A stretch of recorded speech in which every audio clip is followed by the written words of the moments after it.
Hi friends, welcome back to Mr. Drew Paints With You. Today I'll be demonstrating a Mastercopy of an eye by John Singer Sargent. Here are the colors I used for this painting: burnt sienna, pyrrole red, yellow ochre, titanium white, ultramarine blue, and I also pre-mixed some other colors that are going to help me save time throughout the whole process. I have some light, dark, mid-tone flesh colors and then a few grays as well.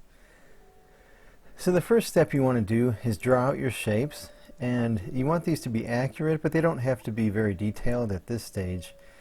Throughout the entire painting process you'll be perfecting your drawing and refining the shapes, but you do want a good accurate start from the beginning. I'm using oil paint here, and with oil paint, after you get the drawing done, you're going to want to start by blocking in your dark values such as shadows and other dark accents. It works best with oil paint to work from dark, then gradually build up to light, mostly because of white paint. That's going to add opacity as you work towards your lighter colors, and it'll cover better. I apologize for that flicker in the screen. I'm still playing with settings on my camera. Hopefully next one will get a little bit better, but I hope there's some things that you can still glean from this despite my amateur filmography skills.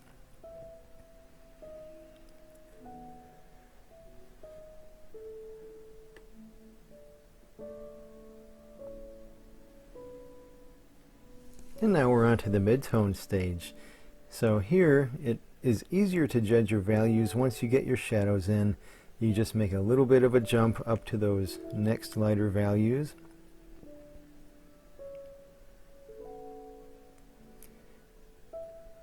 A couple of my painting classes are working on master copies right now, and you may wonder, why are you copying somebody else's work? It's something that artists have done for a long time. It's a wonderful way to learn methods, learn how artists of the past worked. You really kind of get inside their head as you're working on a painting. And even this one, I've done a lot of master copies in the past, but here it was very interesting to see the colors that Sargent used and the forms he used, his brushwork, which this is kind of a poor representation of his mastery, but that man knew how to paint, and he could do so much with one single brush stroke. Now we're blocking in the lights. You can see just a little bit brighter than those mid-tones, and we're starting to see form. The eye is coming together. It still needs to be refined, which is going to be the last stage coming up here in a little bit.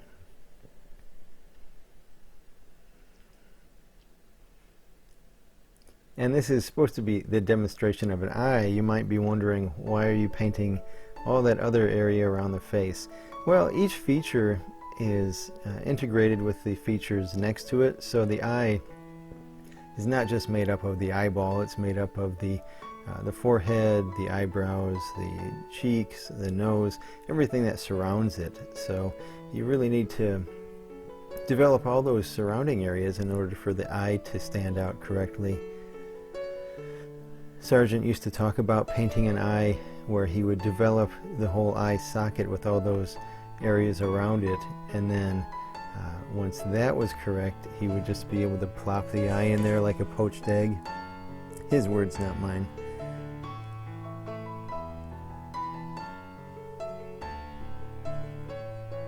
Something that's really interesting, looking at these old masters and their artwork, they had so much control and subtlety in their colors and values. It's always a challenge to try to copy what they did, but you definitely learn along the way. So the colors here are not very intense, they're not very strong. There's a lot of neutral tones and grade tones, but things to look out for would just be temperature shifts. You can see on the inside corner of that right eye there's a little bit of a kind of a bluish gray, as well as on the outside cheek there's kind of a purplish gray there. And those subtle little changes in temperature are going to make your painting look a lot more colorful, even if you don't have really vibrant colors in there. As I'm painting this, I have to be aware of the brush stroke direction. the lights I have on my painting are facing straight down at it, and so if I do a sideways or a horizontal brush stroke, it's going to catch a lot of glare, and so I was trying to be mindful of that as I painted, and just keep those as vertical as possible. It's going to eliminate a lot of glare. Some things to look out for with painting eyes specifically.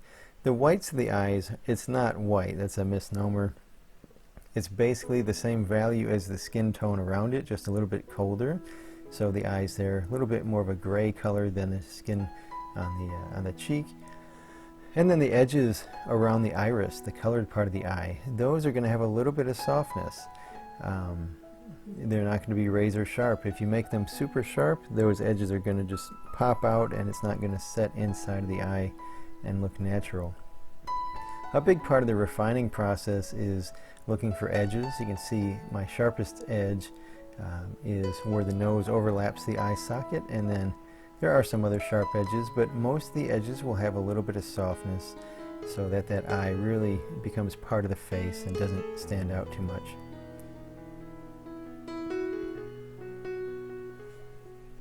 Thank you so much for watching. Hope you have a great day.